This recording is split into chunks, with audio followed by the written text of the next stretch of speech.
Administrativando Abogados.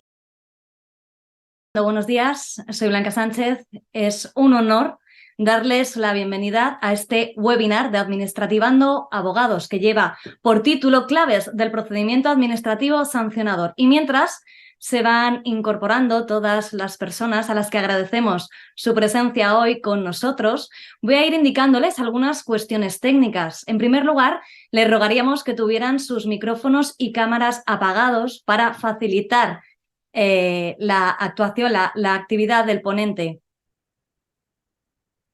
Además, les indico que estaremos aquí aproximadamente hasta las 12:15 del mediodía. Veo que ya se están incorporando la mayoría. Por otro lado, también me gustaría indicarles que si alguien tiene que abandonar esta sesión, que no se preocupe porque está siendo grabada en este momento.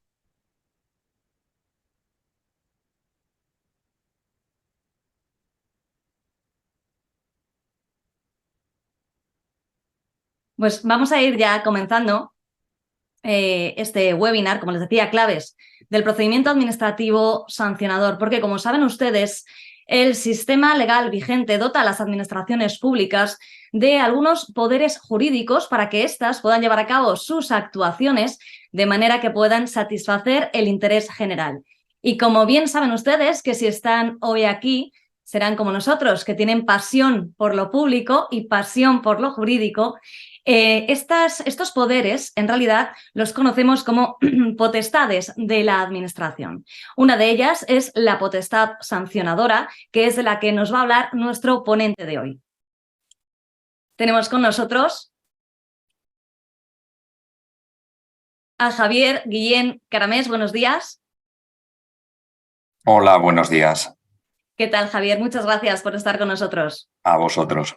Me vas a permitir que antes de tu exposición haga una breve referencia a tu currículum. Javier Guillén Caramés es catedrático de Derecho Administrativo en la Universidad Rey Juan Carlos. Además, ha sido asesor jurídico de grupo parlamentario en el Congreso de los Diputados desde 1992 hasta 2002, concretamente en el ámbito de la Comisión de Administraciones Públicas y la Comisión Constitucional, asesorando en temas entre los que pueden destacarse la descentralización administrativa, la simplificación de la estructura de las administraciones públicas, el pacto local, la transparencia y el acceso a la información administrativa, el proyecto de ley de Estatuto Básico de la Función Pública, Ley Orgánica del Derecho de Asociación, Ley Orgánica de Derecho de Petición o, entre otras, la reforma de la Ley Orgánica del Tribunal Constitucional. También consultor jurídico externo de la Comisión Nacional de la Energía entre 2007 y 2009, periodo en el que desarrolló funciones de asesoramiento jurídico en diversos temas de regulación energética y de derecho de la competencia. Y desde 2016 hasta la actualidad es consultor académico en el despacho Herbert Smith Freehills y además ha participado como experto en diversos foros de ámbito internacional como en Georgetown, Harvard, William and Mary Law School y también de ámbito nacional como la Universidad Complutense, el INAP o en el Instituto de Empresa. Finalmente, me gustaría personalmente destacar el ámbito de las publicaciones. Es autor y director de más de 10 libros de Derecho Público Económico. Igualmente es autor de más de 100 publicaciones de carácter científico sobre Derecho Público en revistas jurídicas, tanto del ámbito nacional como del internacional, y también director del Anuario de Derecho Administrativo Sancionador. Javier, muchísimas gracias por estar con nosotros. La mayoría de los que nos acompañan probablemente ya te conozcan, así que de nuevo te repito las gracias porque nos acompañes hoy. Pues muchísimas gracias y agradezco muchísimo al despacho Administrativando Abogados por su amable invitación. Y yo creo que ya sin más, para no perder tiempo, vamos a comenzar. Voy a compartir pantalla con la presentación. A ver, que lo haga bien. Perfecto. Y está aquí. Bueno, vamos a ver. Se trata de, en esta presentación, lo que he puesto han sido los puntos que yo creo que son más destacables tras la aprobación de las leyes 39 y 40 del año 2015. Es decir, ya han transcurrido una serie de años, ya empezamos a tener una serie de jurisprudencia respecto a los aspectos relacionados con el ejercicio de la potestad sancionadora y, como todos saben, el legislador optó por, en vez de crear una ley general de potestad sancionadora, cuestión que hubiera sido lo deseable, ¿no? Que se hubiera, en virtud de la competencia que tiene el Estado, en virtud del artículo 149.1.18 de la Constitución, que hubiera aprobado un marco general para el desarrollo de la potestad sancionadora, cosa que no ocurrió, como sí ha ocurrido, por ejemplo, en alguna comunidad autónoma. Me refiero a la Comunidad Autónoma del País Vasco, que sí que ha promulgado y aprobado su ley de potestad sancionadora, recientemente además reformada. Aquí el legislador estatal optó por dividir la potestad sancionadora en dos leyes. Por un lado, los aspectos relacionados con los principios de la potestad sancionadora en la Ley 40/2015, en la Ley de Régimen Jurídico del Sector Público, y por otro lado, todos los aspectos relacionados con la vertiente procedimental de la potestad sancionadora en la Ley 39/2015. Por lo tanto, se trata de una regulación que es un tanto fragmentaria, es incompleta y adolece de algunas cuestiones que al final tienen que ser abordadas por la legislación sectorial, por las leyes sectoriales de los diversos ámbitos materiales sobre el que las administraciones públicas ejercen sus potestades y sus competencias. Por lo tanto, pues bueno, vamos a intentar hoy ir dando claridad a algunos aspectos regulados en la misma. Yo aquí les he puesto un pequeño índice y, sin más, voy a ir directamente voy a ir punto a punto, porque yo creo que lo interesante es que vaya destacando y vaya señalando los aspectos que, en mi opinión, han sido problemáticos, y ver algunas de las soluciones que nos ha ido dando la jurisprudencia y algunas sentencias de diversos tribunales. En primer lugar, yo voy a ir mezclando un poco tanto los aspectos procedimentales como los aspectos principiales para, como acabo de comentar, destacar o resaltar los puntos que yo creo que son más reseñables. En primer lugar, respecto a la retroactividad regulada en el artículo 26.2, pues pocas cosas nuevas. Es decir, se reconoce la retroactividad favorable y podemos distinguir entre una perspectiva material, ¿no?, y una perspectiva temporal, que es realmente la perspectiva temporal, es donde se añade o donde se incluye una novedad en el artículo 26. La perspectiva material es simplemente cuál es el alcance, a qué va a alcanzar la retroactividad de carácter favorable. Pues por un lado, obviamente, a las denominadas normas sancionadoras en blanco, es decir, aquellas normas que tipifican una infracción y una sanción y luego remiten la concreción de ese tipo en una norma distinta. Eso es lo que se denomina, con carácter general, normas sancionadoras en blanco. Entonces, aquí la retroactividad, tal como ha reconocido el Tribunal Supremo, no solo alcanza a la norma que tipifica en blanco una determinada modalidad infractora y su correspondiente consecuencia jurídica en la sanción, sino que también alcanza a la norma de remisión, de tal manera que si la norma de remisión es modificada, esa retroactividad contenida en la norma de remisión también se le aplica al artículo 26.2. Es decir, también no solo hay que modificar o no es necesario modificar la norma de origen, sino que con que se modifique la norma de remisión, siempre que la aplicación de la misma sea favorable al interesado, al ciudadano, en esos casos la retroactividad favorable alcanza. También va a alcanzar la retroactividad favorable a aquellas normas que establecen agravantes, es decir, cuando una norma posterior modifique el agravante y reduzca la gravedad de ese agravante a la hora de delimitar la cuantía de una sanción, también se le va a aplicar aquí la retroactividad. Y también la retroactividad va a alcanzar a aquellos aspectos relacionados con los sujetos responsables de la comisión de una infracción. Sobre la responsabilidad, luego añadiré algún punto más.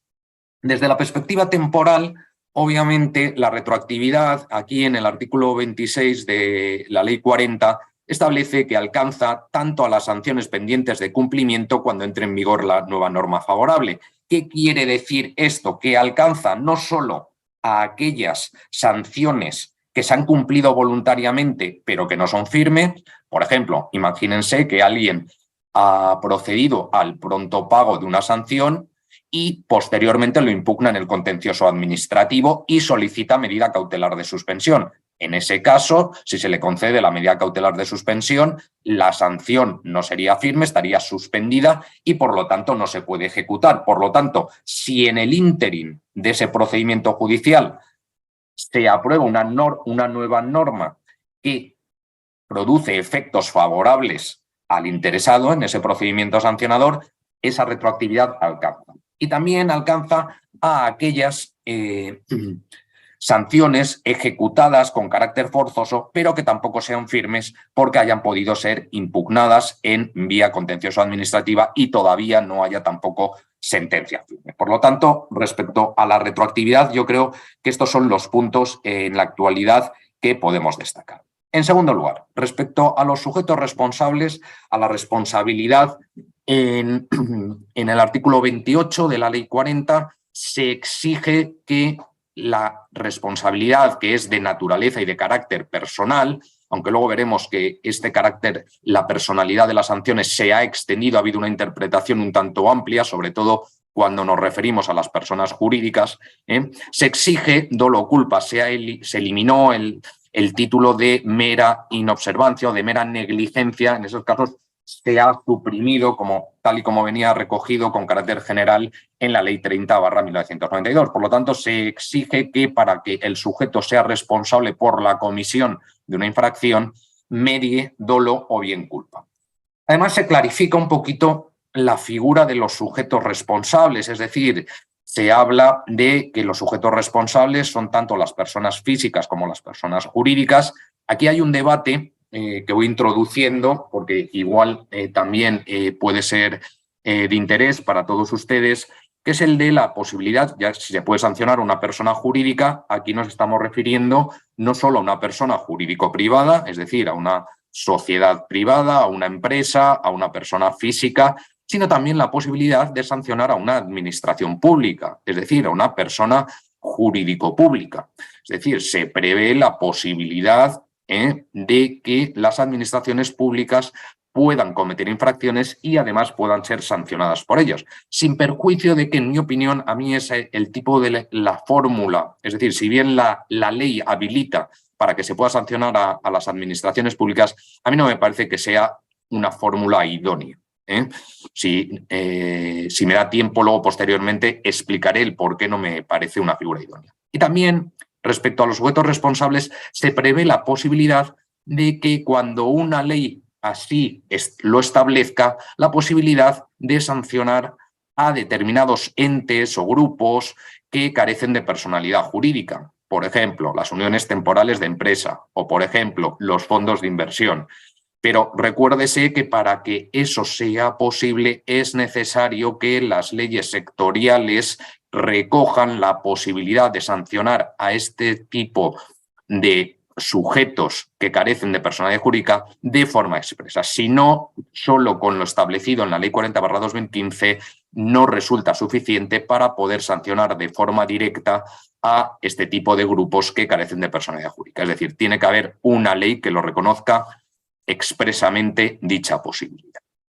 Además, otra de las posibilidades, otra de las cuestiones que se establece es la responsabilidad solidaria. Esto, sobre todo, es muy común a la hora de sancionar a personas jurídicas, ¿no? Es decir, la realidad económico y social de cómo se configuran las sociedades en la actualidad, es decir, se establecen entramados empresariales muy complejos, pues hay una sociedad matriz, luego hay 200 sociedades filiales de esa matriz. Por lo tanto, han surgido determinados problemas a la hora de ver cómo se articula, sobre todo cuando hay una empresa matriz y luego de la empresa matriz derivan determinadas filiales, qué ocurre cuando la infracción la comete la empresa filial.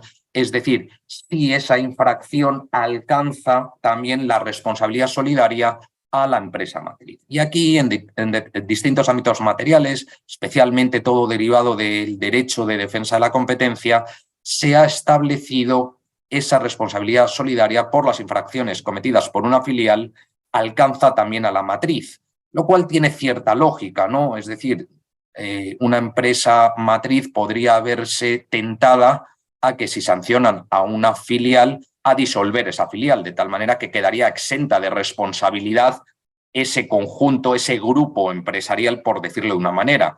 Entonces, en virtud de las teorías y las doctrinas que se han seguido, sobre todo por el Tribunal de Justicia de la Unión Europea y recogida posteriormente por nuestro Tribunal Supremo, se ha establecido el principio de unidad económica, de tal manera que se considera todo el holding como una unidad económica, de tal manera que se puede establecer la responsabilidad solidaria de una filial, o mejor dicho, de las infracciones cometidas de una filial sobre la matriz. Esto también, esta responsabilidad solidaria, también, o mejor dicho, más que responsabilidad solidaria, la responsabilidad subsidiaria alcanza también al ámbito de la sucesión de empresas, ¿no? Es decir, ¿qué ocurre si de repente una empresa es vendida a otra sociedad o una unidad de negocio de una sociedad que ha cometido una infracción es vendida a otra? Pues no se extingue la responsabilidad sancionadora, sino que se extiende al adquirente. Es decir, el adquirente, aunque no haya sido el autor de esa infracción, se le extiende la responsabilidad solidaria de tal manera que así la administración pueda cobrar, ¿no? Por decirlo de alguna manera coloquial, pueda cobrar la sanción, porque si no sería muy fácil eliminar determinadas unidades de negocio o traspasarlas para evitar esa responsabilidad sancionada. También, por último, hay algún problema respecto a responsabilidad también en el ámbito de las empresas, que es qué ocurre cuando se sanciona a una empresa y además determinadas legislaciones sectoriales prevén la posibilidad de sancionar también a los órganos directivos de esa empresa. Es decir, eso es posible, afecta al non bis in idem.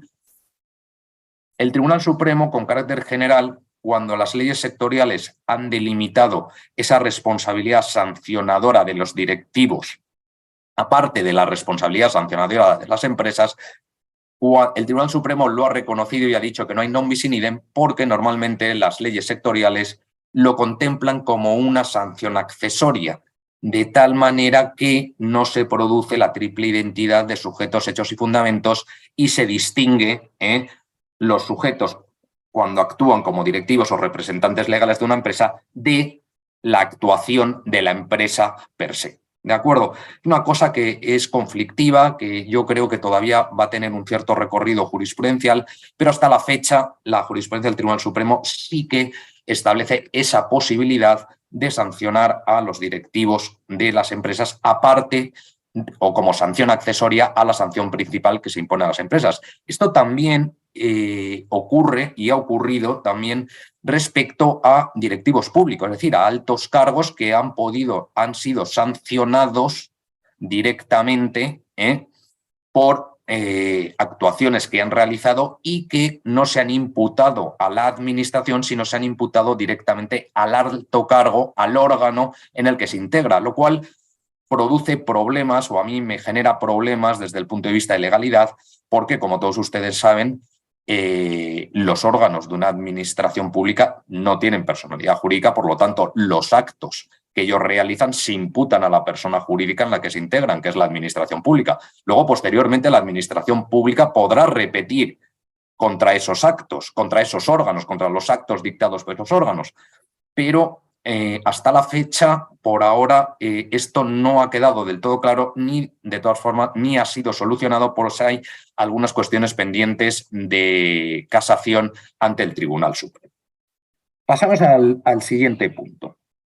Ya nos vamos al procedimiento sancionador común, es decir, regulado con carácter general. La ley de procedimiento administrativo, la ley 39, prevé un procedimiento administrativo común y luego va recogiendo determinadas especialidades respecto al procedimiento sancionado. Es cierto que este procedimiento es un procedimiento general, no se aplica a todos los procedimientos sancionadores. De hecho, la disposición adicional primera en el apartado segundo, en la letra C, excluye de aplicación directa a los procedimientos sancionadores regulados en la Ley 39 a aquellos procedimientos en materia sancionadores, en materia tributaria, en materia de tráfico, en materia de extranjería y en materia del orden social, de tal manera que las leyes tributarias o de extranjería o de tráfico tienen sus propias especialidades y la Ley 39/2015 solo se aplica de forma supletoria.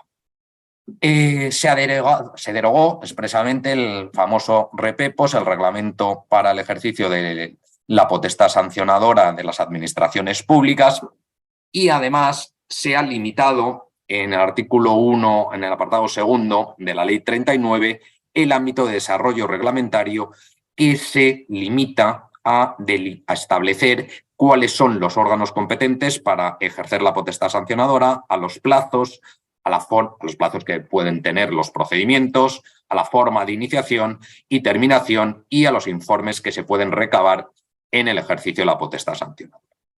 Se establece también como novedad la posibilidad de utilizar el procedimiento simplificado.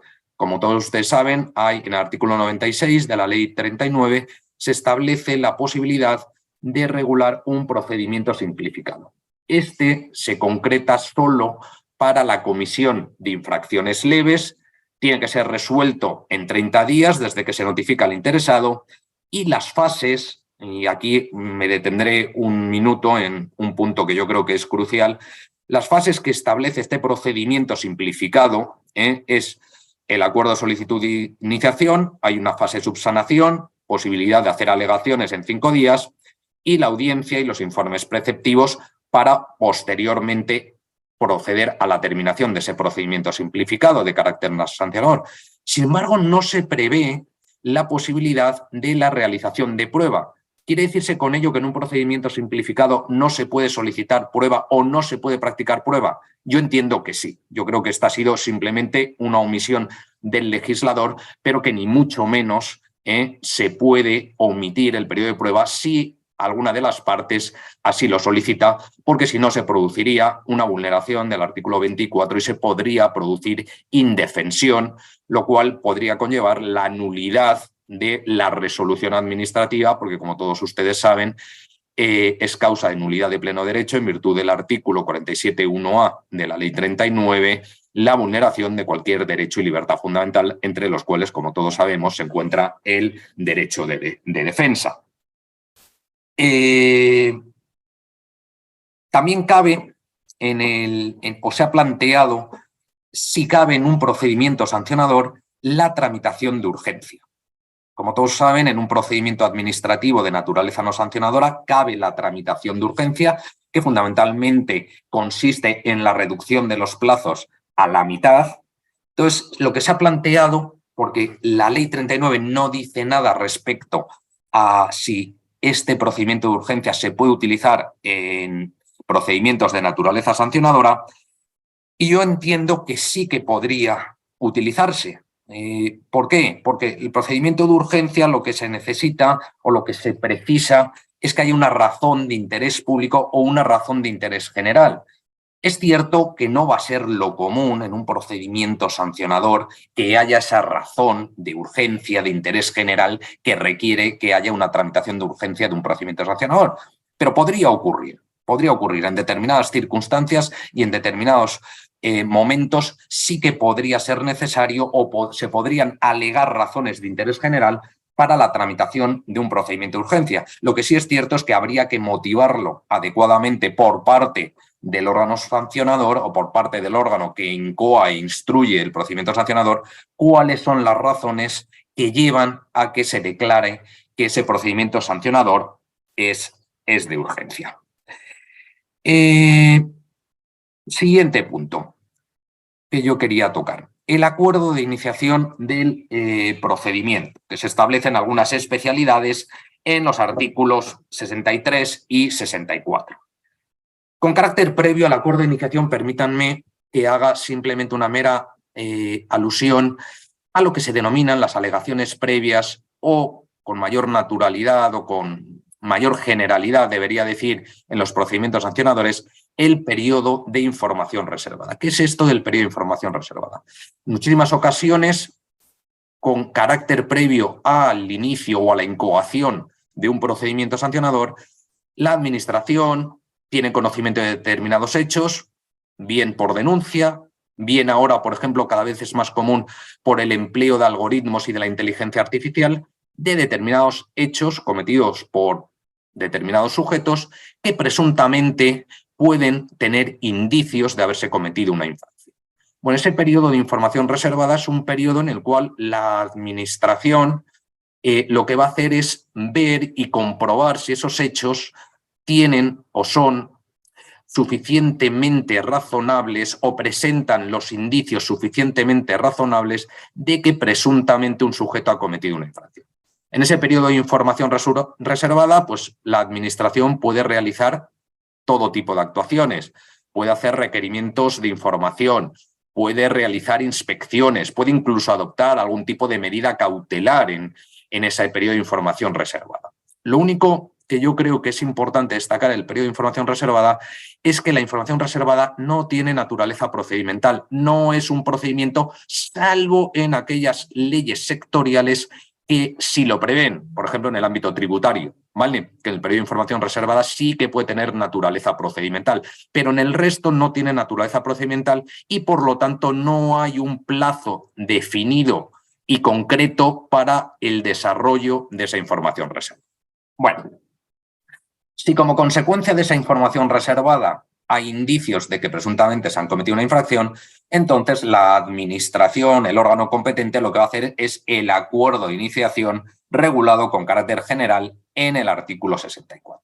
Aquí en el artículo 64 de la Ley 39 se incluyó una primera novedad, que era que la posibilidad de que el acuerdo de iniciación no se incluyera una primera acusación formal. Es decir, a veces no existen elementos suficientes para la calificación precisa de los hechos que se han cometido. Por lo tanto, en numerosas ocasiones o en numerosos procedimientos sancionadores, el acuerdo de iniciación no incluye una primera acusación formal, sino que se demora a un momento posterior, que es el denominado pliego de cargos. Y ese pliego de cargos, que obviamente tendrá que ser notificado a las partes interesadas, es lo que contiene ya directamente cuáles son los hechos que presuntamente constituyen infracción, es decir, la calificación jurídica, y en numerosas ocasiones ya, aparte de esa calificación jurídica, se establece cuáles son las consecuencias jurídicas que puede conllevar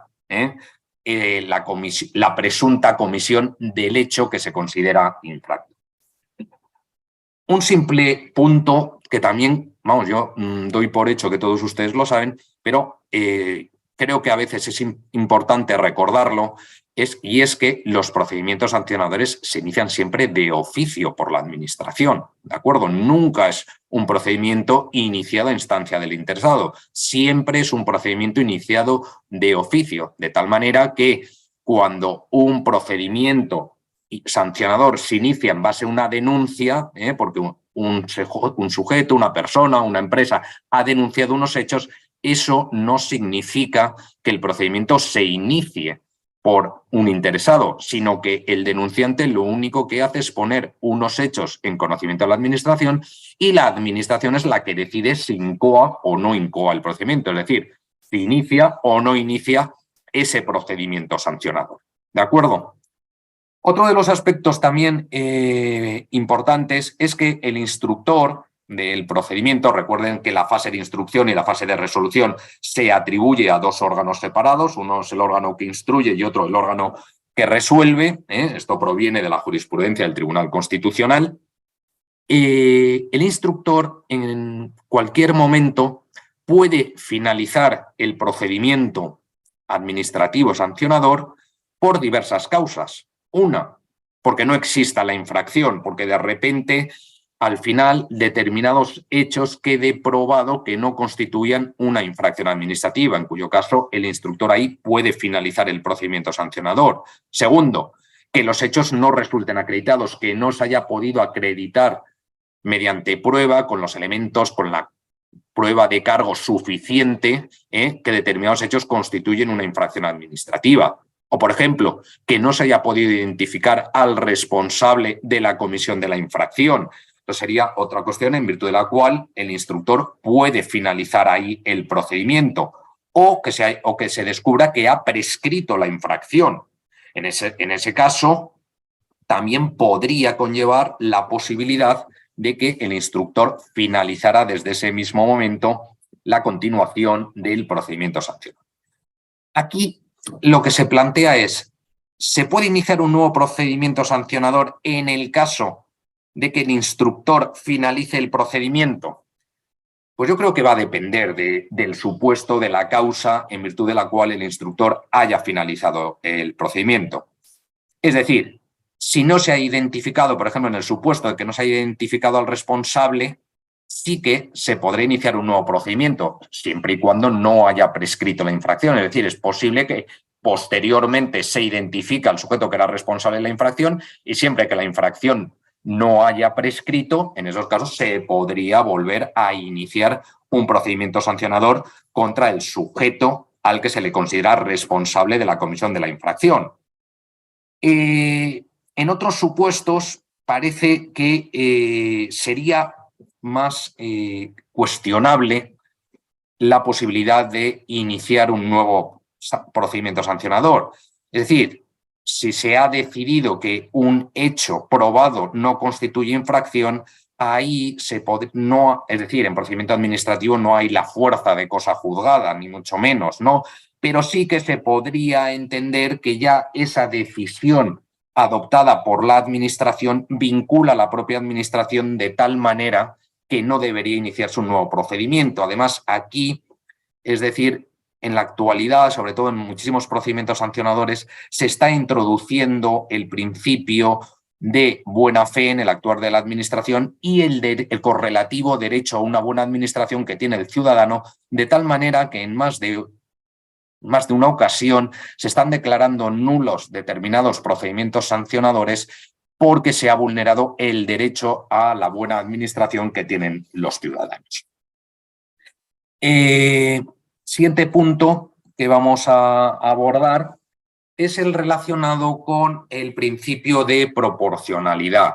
Es decir, doy un salto ahora de nuevo a la Ley 40, en el cual el artículo 29, con carácter general, establece algunas causas, no constituye un numerus clausus, son simplemente a título de ejemplo de graduación de las sanciones. Es decir, como todos ustedes saben, las sanciones tienen que ser proporcionales a los hechos cometidos. Entonces, muchas veces para delimitar cuál es la cuantía de la sanción que resulte proporcional al hecho cometido, todas las leyes sectoriales, o muchas de ellas, enumeran toda una serie de atenuantes y agravantes. Bueno, pues el artículo 29 de la Ley 40/2015 establece algunos elementos o algunas circunstancias que deben tenerse en cuenta para graduar las sanciones. El grado de culpabilidad, ¿no? Es decir, no es lo mismo que una determinada sanción haya sido cometida por una empresa que tenga poder de mercado a que haya sido cometida por otra empresa que tiene menor poder de mercado en un determinado ámbito geográfico concreto. O la continuidad o la persistencia de la conducta infractora, ¿no? No es lo mismo que en las infracciones continuadas o en las infracciones permanentes, el sujeto infractor continúe de manera pasiva en la comisión de esa infracción, ¿no? A que el tiempo que ha durado esa infracción continuada sea menor. Pues, por ejemplo, no es lo mismo cuando se sanciona un cártel de precios de varias empresas que han pactado fijar precios o repartirse un mercado o han pactado repartirse determinadas licitaciones públicas. No es lo mismo que eso lo hayan hecho durante un año a que lo lleven haciendo durante 10 años, ¿de acuerdo? Pues son elementos que se deben tener en cuenta.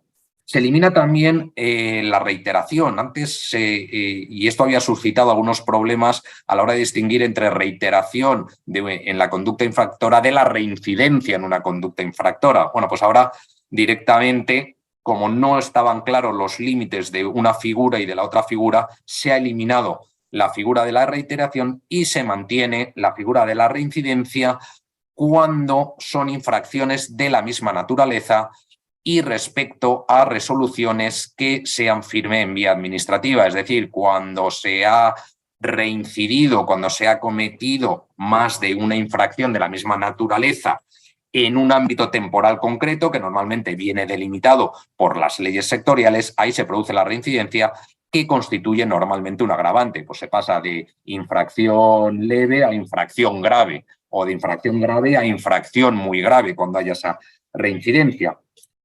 Luego el artículo 29.4 establecía también algunos aspectos relacionados con qué se entendía que era la sanción en grado inferior, es decir, la posibilidad de sancionar en un grado inferior cuando se aplicaran determinados atenuantes.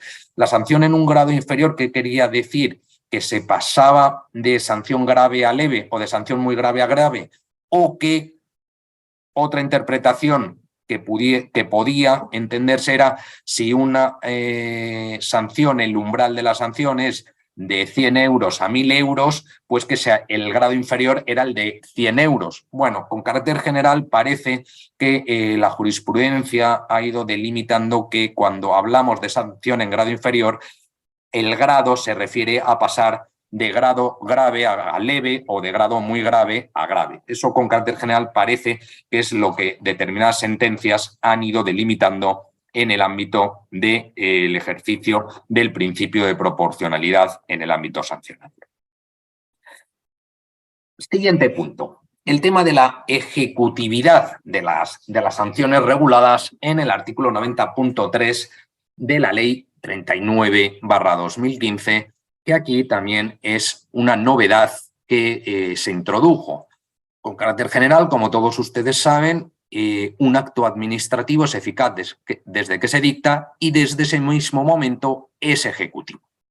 Bueno, en el ámbito de las sanciones esto se ha matizado y se ha delimitado ya en el artículo 90.3, de tal manera que se dice que una sanción no es ejecutiva hasta que la sanción sea firme y se entiende firmeza en vía administrativa, de tal manera que no quepa ningún recurso en vía administrativa, de tal manera que si a mí me imponen una sanción y cabe recurso de alzada, interpongo el recurso de alzada, ahí no se me puede ejecutar, hay que esperar a que o bien se resuelva el recurso de alzada o que se produzca el silencio administrativo. ¿De acuerdo?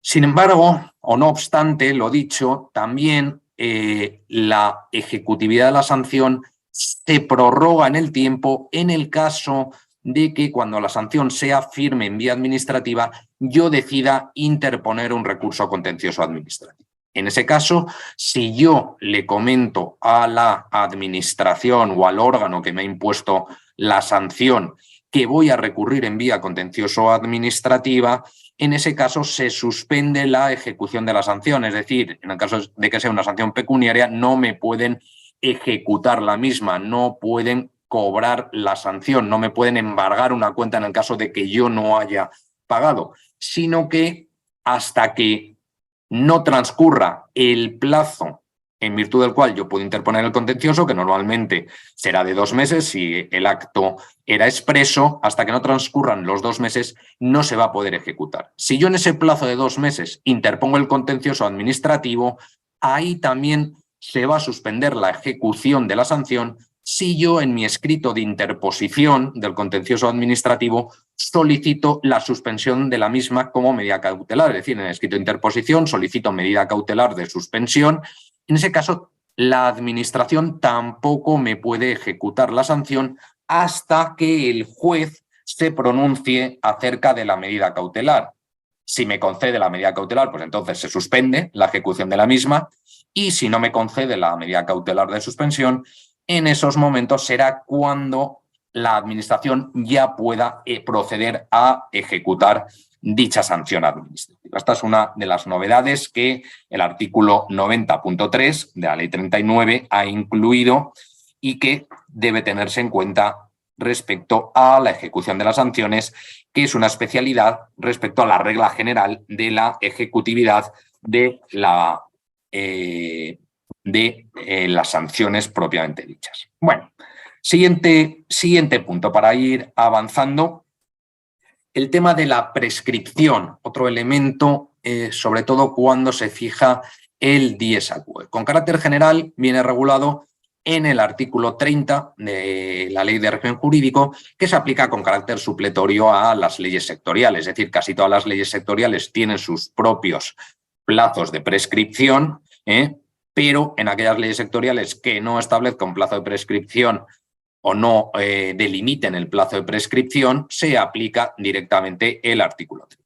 Aquí se establecen o se establecieron algunas novedades. Una, respecto a cuándo comienza el dies aquae, cuándo empieza a contar el plazo de prescripción en las infracciones continuadas o permanentes. Entonces, aquí se establece con carácter expreso en el artículo 30 que el plazo empieza a correr desde que finalizó la conducta infractora, es decir, desde el momento en que se consume la infracción. Y normalmente, en el caso de infracciones continuadas y infracciones permanentes, normalmente el momento en que empieza a correr el plazo es el momento en el que se inicia o se incoa un procedimiento sancionador. Ahí es cuando se entiende que comienza a correr el plazo de prescripción en las infracciones continuadas o permanentes. También en el caso de que se suspenda o por causa no imputable al sujeto responsable durante más de un mes el plazo o el desarrollo del procedimiento sancionador, en esos momentos se puede reiniciar y no reanudar, como ocurría con la Ley 30/92. Reiniciar quiere decir que empieza a contar desde cero el plazo de prescripción de esas infracciones. Y la determinación, finalmente, del inicio del plazo de prescripción de las sanciones dice que es desde el día en que sea ejecutable la resolución o haya transcurrido el plazo para recurrirla, obviamente, en vía administrativa, no en vía contenciosa. ¿De acuerdo? Por lo tanto, se establece una relación entre la prescripción de la sanción y la ejecución, que es lo que resulta lógico. Pasamos al siguiente punto. Aspectos relacionados con las medidas provisionales. Bueno, la Ley 39 no contiene ninguna especialidad respecto a la posibilidad de que la Administración adopte medidas provisionales o que en el curso de un procedimiento sancionador o en vía de recurso el sujeto pueda solicitar la adopción también de alguna medida provisional. No se establece ninguna especialidad, por lo tanto, se va o vamos a la regulación general que viene contenida en el artículo 56, que no contiene tampoco ninguna modalidad, ni ninguna problemática, ni ninguna especialidad respecto a la adopción de medidas provisionales. Simplemente recordad que cuando solicita un interesado la adopción de una determinada medida provisional, si la Administración no contesta en el plazo establecido para la misma, se produce el silencio positivo y, por lo tanto, automáticamente se entiende concedida la medida provisional.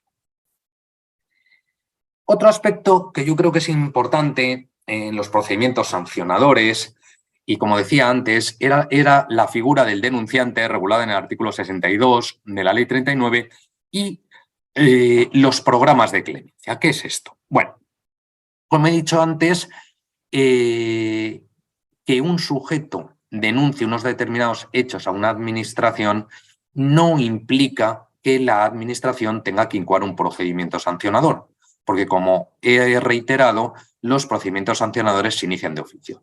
Lo que sí es cierto es que normalmente sí que surge el deber en la administración de investigar si esos hechos presuntamente constituyen infracción o no.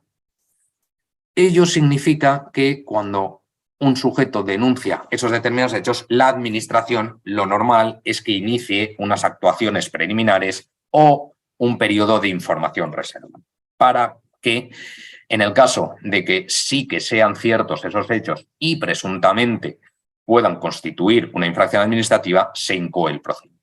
Aquí, ojo, porque algunas leyes sectoriales han introducido una cuestión nueva que proviene del derecho de la Unión Europea, de algunos reglamentos y de algunas directivas de la Unión Europea, que son las denominadas priorización de denuncias, de tal manera que en determinados ámbitos sectoriales se le otorga la potestad a la Administración de decidir qué denuncias va a tener en cuenta y qué denuncias no va a tener en cuenta.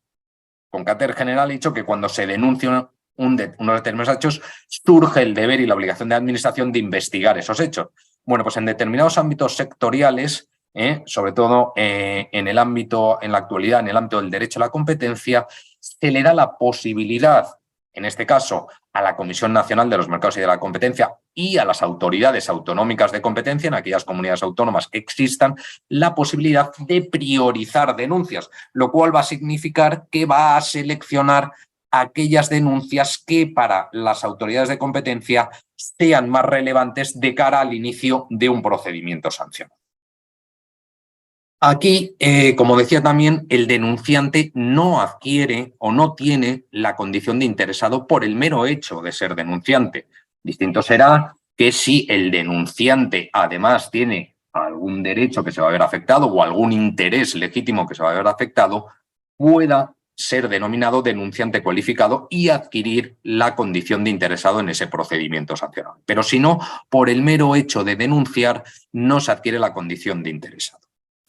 ¿Qué debe hacer la administración cuando recibe una denuncia? O sea, ¿qué derechos tiene el denunciante? Que ya he dicho que con carácter general no adquiere la condición de interesado de forma automática. Pues la administración tiene la obligación de notificarle si se inicia o no el procedimiento sancionador cuando la denuncia, como pongo en la presentación, invoque un perjuicio para el patrimonio de las administraciones. En ese caso, si va a haber un perjuicio para las administraciones, sí que se le debe notificar al ciudadano, al denunciante, perdón, la iniciación o no iniciación de ese procedimiento. Luego, otra de las cuestiones que incluye el artículo 62 es la posible instauración de los programas de clemencia. ¿Qué es esto de los programas de clemencia? En aquellos procedimientos en el cual puedan ser varios sujetos los que presuntamente hayan cometido una infracción, puede ocurrir que esos hechos presuntamente constitutivos de infracción sean muy complicados que la administración pueda conocerlos. De tal manera que normalmente la administración solo va a conocer de los mismos cuando alguno de los sujetos infractores denuncie esos hechos a la administración. Entonces, ¿cómo incentivar que determinados sujetos que cometen determinadas infracciones, alguno de ellos se chive, por decirlo de forma coloquial, y es un término muy mediterráneo, palabra chivarse, no denunciar, se chive de los otros? ¿Qué le ofrece a cambio la administración? La posibilidad de perdonarle o condonarle la sanción o reducirle la cuantía de la misma. Es cierto que los programas de clemencia, en mi opinión, solo tienen una virtualidad real, o yo creo que en nuestro país pueden tener cierto éxito en determinados ámbitos sectoriales muy concretos, sobre todo de naturaleza económica. Yo creo que en el resto, instaurar programas de clemencia, yo creo que con la naturaleza y con la realidad de cómo somos los ciudadanos españoles, pues yo lo veo bastante complicado, ¿de acuerdo? Pero sí que es cierto que en determinados ámbitos sectoriales económicos sí que los programas de clemencia han ayudado a las autoridades, fundamentalmente a las autoridades de defensa de la competencia, a perseguir conductas que de otra manera hubiera sido imposible de perseguir y, por lo tanto, de imponer determinadas sanciones por comisiones de infracciones muy graves, como decía con anterioridad, sobre todo en el ámbito del derecho a la competencia. Pero yo creo que generalizar los programas de clemencia en otros ámbitos resulta bastante complicado y complejo. De hecho, además, se establece una puntualización en los artículos 62, en el apartado, en el párrafo tercero, en el párrafo cuarto, que es que los programas de clemencia solo se pueden instaurar cuando afecte al patrimonio de las administraciones públicas. Por lo tanto, no se podrían generalizar con carácter expansivo estos programas de clemencia, sino que tendría que verse cómo afectan determinadas infracciones al patrimonio de las administraciones públicas. Es decir, tienen que ser infracciones que tengan esta naturaleza jurídica. Siguiente punto también que es importante y que ha generado algunos problemas es el tema de la reducción de las sanciones pecuniarias, de las multas, ¿no? Porque hay sanciones que son de naturaleza no pecuniaria. Es lo que se ha denominado como el pago voluntario o el pronto pago. Viene regulado con carácter general en el artículo 85 de la Ley 39/2015. Se recoge la posibilidad de que si los ciudadanos acuden o realizan el pronto pago o pago voluntario, ello puede conllevar una reducción del 20% a la sanción.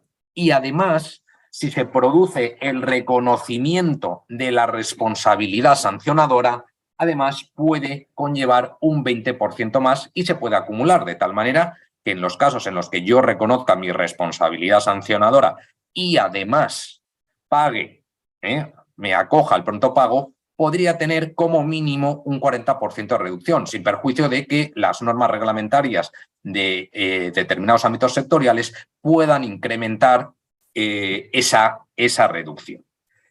¿Qué se pide a cambio? ¿Cuál es la razón de ser de estas reducciones? La razón de ser es de quitarle trabajo a la administración, es decir, de que la administración no tenga que tramitar todo un procedimiento sancionador, porque en determinados casos y en muchísimas comisiones de infracciones, sobre todo muy pequeñas, y me estoy refiriendo, imagínense, por ejemplo, infracciones de tráfico o determinadas infracciones de protección al consumidor, que en esos casos en los que está muy claro cuál es la infracción, la administración no tenga que perder su tiempo en la tramitación de todo un procedimiento con el empleo de medios materiales y personales que se pueden dedicar a otros procedimientos que sí que requieran la necesidad de la tramitación, ¿no? Es decir, si yo me salto un semáforo en rojo, por poner un ejemplo muy claro, ¿no? Y hay una foto y en la incoación del procedimiento sancionador aparece la foto y aparece el coche y aparece la matrícula, aparece todo, pues hombre, en esos casos parece que lo lógico es que yo me acoja al pronto pago, reconozca mi responsabilidad y me beneficie de la reducción.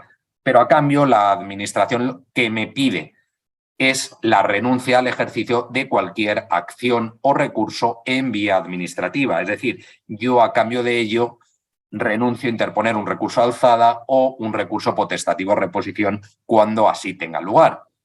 Esto genera de vez en cuando problemas, porque hasta qué punto yo puedo renunciar al ejercicio de un recurso que en el fondo es o se encuentra ligado o tiene una conexión muy directa con el artículo 24 de la Constitución.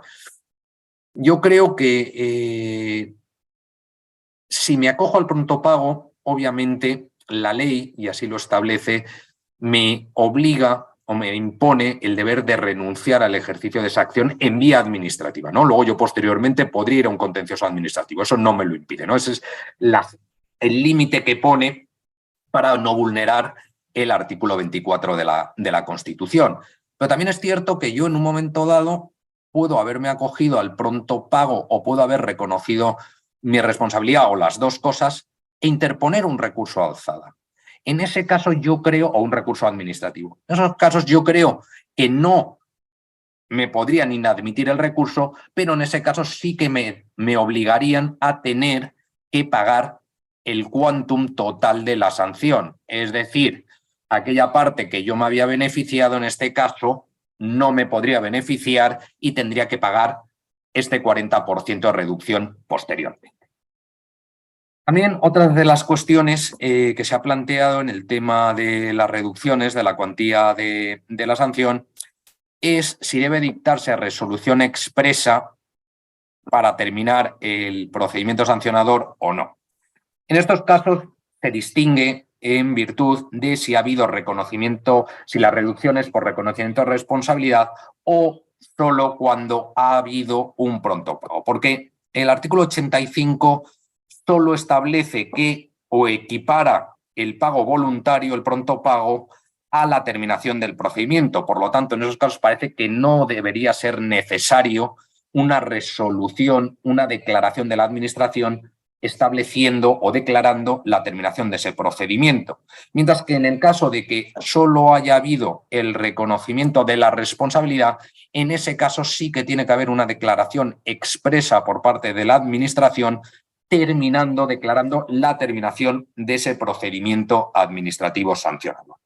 Si bien todavía no queda claro, y yo creo que para que haya o para garantizar una mayor seguridad jurídica para todos los operadores económicos y para todos los operadores sociales y para todos los ciudadanos, sería conveniente que la Administración en ambos casos hiciera una declaración expresa de terminación de ese procedimiento sancionador. Si bien, insisto, que cuando solo se reconoce la responsabilidad, parece que es cuando debería ser exigible la misma.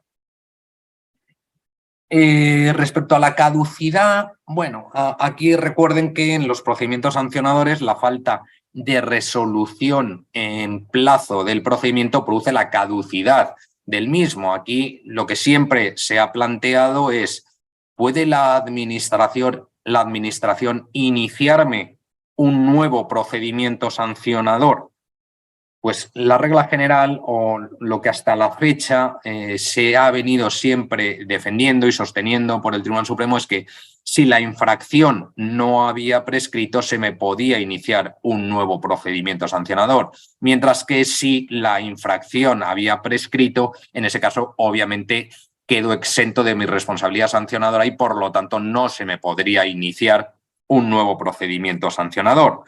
Recuerden además que un procedimiento caducado no interrumpe el plazo de prescripción, ¿de acuerdo? Por lo tanto, es decir, la iniciación de un procedimiento sancionador interrumpe el plazo de prescripción, pero si ese procedimiento sancionador caduca, todo ese tiempo que ha transcurrido no ha interrumpido el plazo de prescripción, cuenta para la prescripción. Es cierto que en alguna normativa sectorial, por ejemplo, en el ámbito tributario, sí que se establece en la legislación tributaria que si caduca un procedimiento sancionador no se puede volver a iniciar otro. Y eso para mí, en mi opinión, sería lo correcto. Y es algo que debería haberse incluido en la Ley 39 y en la Ley 40/2015. Es decir, y yo creo que además la jurisprudencia va en ese sentido. Es decir, si usted ha dispuesto a administración de un plazo para resolver un determinado procedimiento sancionador y usted no ha realizado ninguna actuación y el procedimiento ha caducado, parece excesivo que al ciudadano se le vuelva a cargar, ¿no?, con la obligación de tener que, entre comillas, sufrir un nuevo procedimiento sancionador, ¿no? Es decir, si usted ha tenido un plazo concreto y ese plazo, según la ley que lo regula, es un plazo que se estima suficiente para resolver un procedimiento sancionador, pues si caduca, por las razones que sean, parece que ese derecho a una buena administración del ciudadano puede verse conculcado si se le vuelve a iniciar un nuevo procedimiento sancionador, por causa además que no ha sido imputable al mismo la caducidad del primero. Por lo tanto, yo sí que creo que aquí esto es una cuestión que se debería reflexionar, y igual alguna reforma en la Ley 39/2015 en estos aspectos relacionados con la imposibilidad o que no se debería abrir un nuevo procedimiento sancionador cuando haya caducado el inicial, pues a mí me parece que no sería una mala cosa. Ya para ir finalizando y así poder dejar, pues eso, al menos 10 minutos para contestar las preguntas o las cuestiones que ustedes hayan podido plantear o que puedan resultar de su interés, bien porque yo no las haya traído a colación o bien porque yo no haya sido lo suficientemente claro. El último punto que a mí me gustaría tocar es si la Administración, al imponer sanciones, puede establecer también cuál es la responsabilidad civil que se puede derivar de la comisión de una infracción. La responsabilidad civil entre particulares, ¿de acuerdo? Yo, con carácter general, parece que el fundamento jurídico establecido en el artículo 28 y en el artículo 90, artículo 28 de la Ley 40 y el artículo 94 de la Ley 39, yo creo que estas dos normas no habilitan o no constituyen o no tienen base jurídica suficiente para legitimar o para establecer la posibilidad de que la Administración pueda establecer cuál es la responsabilidad o fijar cuál debe ser la cuantía de la indemnización que pueda haber entre particulares, ¿no? Es decir, una cuestión es, imagínense, cuando la Administración de Protección del Consumidor, ¿no?, un organismo de protección del consumidor, impone una sanción porque un contrato entre un ciudadano y una entidad bancaria tiene 2 o 3 cláusulas abusivas, ¿no? Podría imponer además cuál es la indemnización o la responsabilidad que se deriva de la comisión de esa infracción. A mí me parece que para que eso pueda tener lugar tiene que haber una ley que así lo prevea de forma expresa. Ha habido algunas leyes, y esto en el ámbito de los consumidores se ha dado, alguna ley autonómica, si mal no recuerdo, creo que la ley de protección de los consumidores de la Comunidad Autónoma de Aragón prevé esta posibilidad. Entonces, cuando haya una ley sectorial que con carácter expreso recoja esta posibilidad, ahí sí que se podría introducir esta posibilidad de que la administración además estableciera esa responsabilidad civil. Si no, yo no creo que la ley 40 y la ley 39 constituyan una base jurídica, como he dicho antes, suficiente para poder delimitar. Además, yo creo que aquí ya empezamos a entremezclar lo que es los intereses generales con los intereses particulares, que si bien en determinadas ocasiones están absolutamente conectados, en otras no lo están. Y la administración, a fin de cuentas, lo que hace es perseguir el interés general, los intereses públicos, ¿no? Dejando luego al ámbito privado, al ámbito civil, la resolución, ¿no?, de las responsabilidades que se deriven entre sujetos jurídico-privados. Por lo tanto, a mí estas fórmulas, a mí me parece que es cargar a la administración con ya demasiadas cuestiones que no son propias de las funciones públicas que deben desarrollar las administraciones, sin perjuicio que, por supuesto, en algún ámbito concreto podría justificarse, pero debería preverlo la legislación específica y la legislación sectorial de esos ámbitos. Bueno, yo con esto les doy las gracias y ya quedo a disposición de ustedes para las preguntas que estimen pertinentes. Dejo ya de compartir así la presentación y ya, Blanca, quedo a disposición de todos vosotros. Muchísimas gracias, Javier. Ha resultado ser exhaustiva, interesante y decías, a lo mejor no he sido claro. Yo creo que sí, lo has sido, pero han ido surgiendo muchísimas dudas con respecto a lo que nos ibas contando y vamos a empezar, si te parece, a responder algunas de ellas.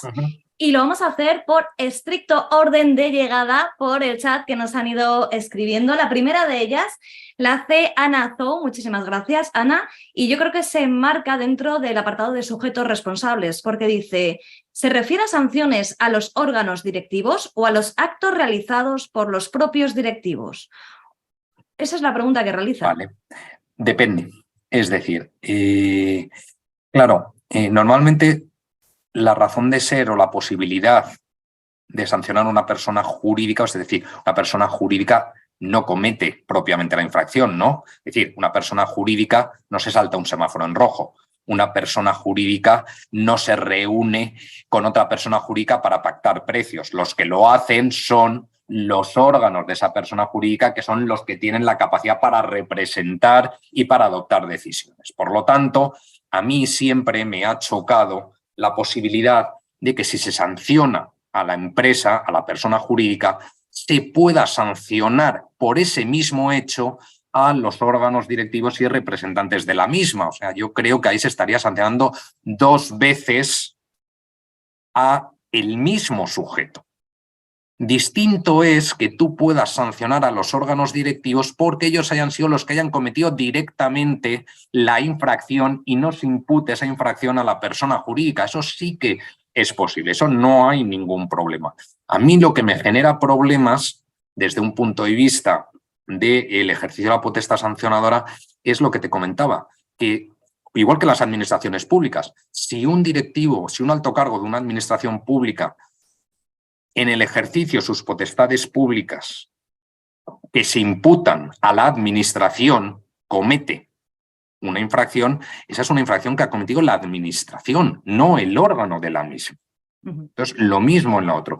¿Qué ocurre? ¿Cómo se salva esto? Pues porque algunas legislaciones sectoriales lo prevén como sanción accesoria. Entonces, la jurisprudencia del Tribunal Supremo, al final, lo que ha hecho es decir, bueno, al final son 2 sujetos distintos, una es la empresa, otra es el órgano. Además, son 2 sanciones distintas, una es la sanción principal y la otra es la sanción accesoria. Bueno, esa ha sido la vía para ir salvando. Pero a mí, desde luego, me genera bastantes problemas admitir esta posibilidad. Ujú. Muchas gracias y también muchas gracias a Ana por su pregunta. Vamos con la de Leire Aya. Esta creo que se enmarca en el acuerdo de iniciación. Esta información reservada formaría parte del expediente y debería ser puesto a disposición del presunto infractor. Depende, como todo en derecho, ¿no? Depende. Vamos a ver, por supuesto que la información reservada, normalmente todas las actuaciones se incorporan al expediente administrativo. Distinto es que en el periodo de información reservada se haga, por ejemplo, determinados requerimientos de información o determinadas actuaciones que puedan ser declaradas confidenciales porque puedan afectar a secretos de una empresa, secretos comerciales, o puedan ser declaradas confidenciales porque afecten a seguridad nacional o a otros elementos, cuyo caso, obviamente, todas estas actuaciones se incorporan al expediente, pero cuando uno tiene acceso al expediente, esto aparece sombreado, ¿de acuerdo? Y eso no vulnera ningún derecho de defensa ni nada. Pero, vamos, con carácter general, cuando no hay problemas de confidencialidad sobre determinadas informaciones que se han llevado a cabo en el periodo de información reservada, todas estas actuaciones se incorporan al expediente administrativo. Muy bien, muchas gracias. Siguiente pregunta de Juan Torres, prescripción. En el caso de que se haya archivado por prescripción, ¿cabe recurrir ese archivo por entenderse que en realidad debería haberse archivado por la inexistencia de la infracción? Sí, claro, sí, claro. Si eres parte interesada, claro. ¿De acuerdo? Es decir, tiene que ser parte interesada en ese procedimiento sancionador en el que se ha declarado el archivo por prescripción. ¿De acuerdo? Es decir, porque luego puede tener determinadas consecuencias jurídicas el archivo de determinados procedimientos sancionadores. O, por ejemplo, también puede tener determinadas consecuencias que tú, por ejemplo, hayas denunciado unos hechos y la administración decida no incoar un procedimiento sancionador. En esos casos cabe también la posibilidad de recurrirlo. ¿De acuerdo? Sí, sí que cabe. Muy bien, gracias. De nuevo, Leire, en el ámbito de la proporcionalidad, ¿es obligatorio aplicar la reincidencia o la administración puede decidir no aplicarlo? Esa es una muy buena pregunta, a la cual, vamos a ver, yo creo que con carácter general también va a depender de cómo venga contenido en la legislación sectorial que establezca la reincidencia, porque no en todas las leyes se configura la reincidencia de la misma manera. ¿Vale? Entonces va a depender de eso. Entonces, depende de cómo venga configurada, va a tener un margen de mayor o menor discrecionalidad la administración para aplicar el agravante de reincidencia. Lo que sí está claro es que la reincidencia, además, en la actualidad, tiene que ser por infracciones de la misma naturaleza, ¿de acuerdo? Cosa que en algunas leyes sectoriales se prevé que la reincidencia no necesariamente tiene que ser por infracciones de la misma naturaleza, pero depende de cómo venga regulado en la legislación sectorial, habrá esa obligación de aplicar directamente la reincidencia o no. Vale, muchas gracias. Santiago Maíz, el sistema de información reservada y el deber de colaboración con la administración, entiendo que en el ámbito de afección de la administración tributaria produce una quiebra con el derecho a no declarar contra sí mismo en aquellos casos en que el procedimiento pudiera derivarse a actuaciones de tipo penal. ¿Dónde está la línea de trabajo en este supuesto cuando actuamos en defensa del administrado? Vamos a ver. El derecho a no declarar contra uno mismo no tiene la misma intensidad en una información reservada que cuando ya se ha incoado el procedimiento sancionador. Es decir, la intensidad es distinta, ¿no? Tiene menor intensidad en un periodo de información reservada que cuando ya se ha iniciado el procedimiento sancionador.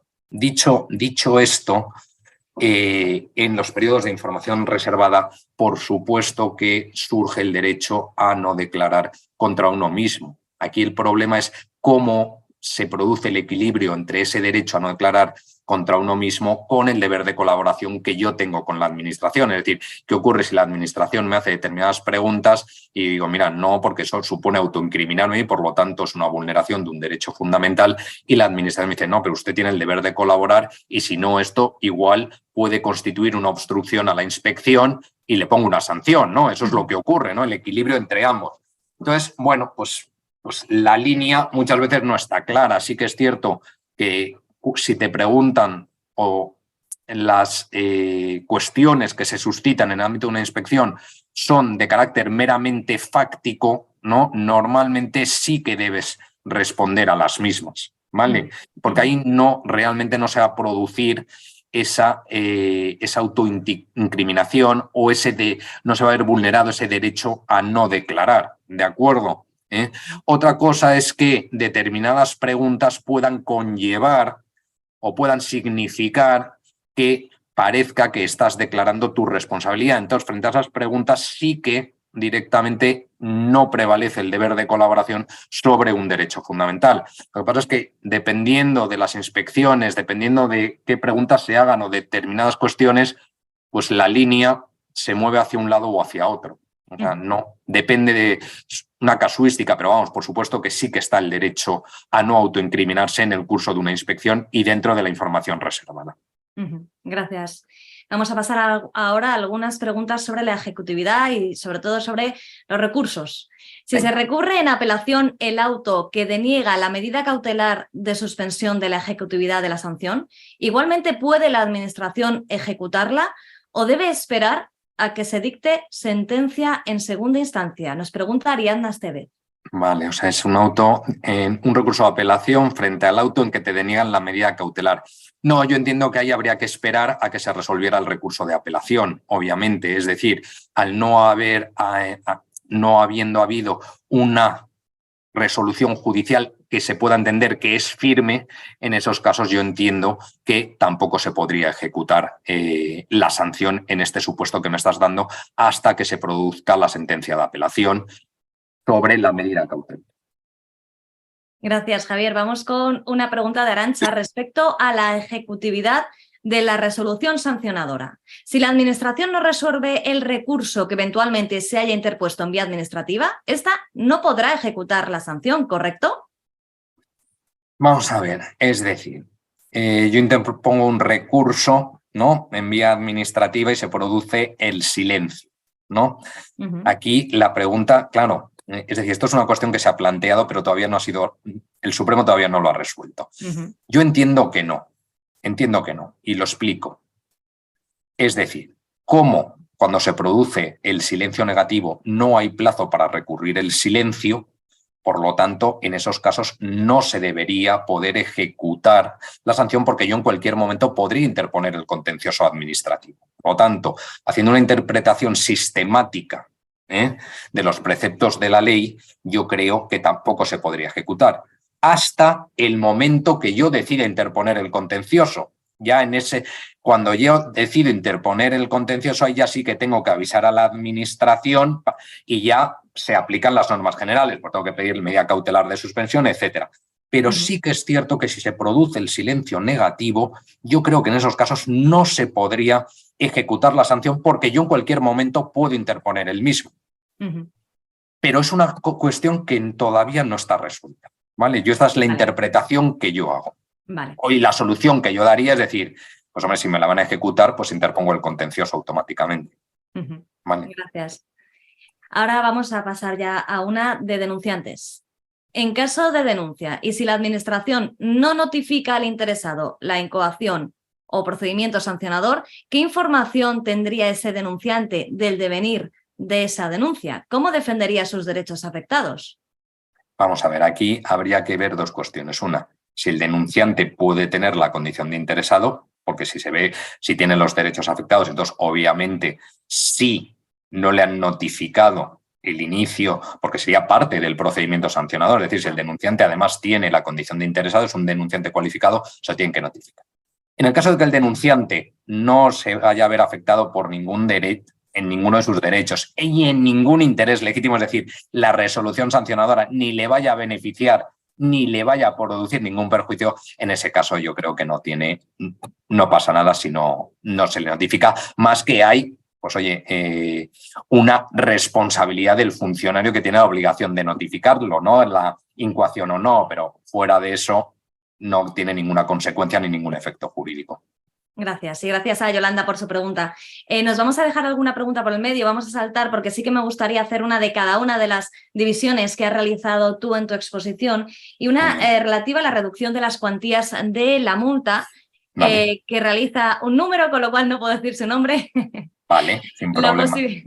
La posibilidad de reducción de la cuantía de una multa desistiendo o renunciando a cualquier acción o recurso en vía administrativa implica necesariamente la imposibilidad de interponer un recurso contencioso administrativo, que es algo de lo que has hablado en tu exposición. Sí, claro, es que eso es un problema, ¿no? Imaginemos que yo me acojo al pronto pago y además reconozco mi responsabilidad, por lo tanto, yo renuncio a ejercitar un recurso administrativo. Imaginémonos que es un recurso de alzada, de tal manera que si yo, la regla general es que si no agoto la vía administrativa, si no interpongo el recurso de alzada, me inadmiten el contencioso, me queda vedada la vía contenciosa. No, en estos casos ya hay sentencias de diversos tribunales superiores de justicia en el que se establece que en virtud del principio pro actione y en defensa del artículo 24 de la Constitución, en esos casos yo podría acudir directamente a la vía contenciosa.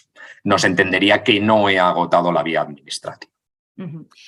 Y creo que vamos a finalizar ya con una pregunta que resulta muy interesante que hace David Cabello, por lo menos a mi juicio. Ahora dirás tú, Javier, ¿qué ocurre con el procedimiento sancionador si se publica en el Boletín Oficial del Estado la resolución antes de realizar las notificaciones previas por correos con el objeto de evitar la caducidad? Pues que ha caducado el procedimiento. Es decir, si no han intentado la notificación por la vía que sea, vía ordinaria, por correos o vía electrónica, en la que se tenga en cuenta y directamente lo han publicado, se ha producido la caducidad. Si no han intentado la notificación previa en el plazo, porque claro, resolución y notificación en plazo, en ese caso se produciría la caducidad. Pues muchísimas gracias a todas las personas que han realizado las preguntas. Lamentamos profundamente no poder dar respuesta a aquellas 4 o 5 que se nos han quedado pendientes. Javier, Guillén, muchísimas gracias por tu exposición tan clara, porque sí ha sido clara, tan interesante y tan exhaustiva, sobre todo, que nos ha permitido ver el procedimiento prácticamente entero y además, como has visto, han ido surgiendo preguntas de cada una de las partes en que tú habías dividido la exposición. Pues encantado. Y nada, si alguna pregunta se ha quedado en el tintero, me la mandáis por correo electrónico y yo le intento responder rápidamente, ¿vale? Pues estoy segura de que van a estar muy agradecidos nuestros oyentes o telespectadores, se puede decir, en este formato. Muchas gracias también a ustedes por habernos acompañado, por haber confiado en Administrativando Abogados, y queden muy pendientes del próximo webinar que realizaremos. Muchas gracias a todos. Muchas gracias.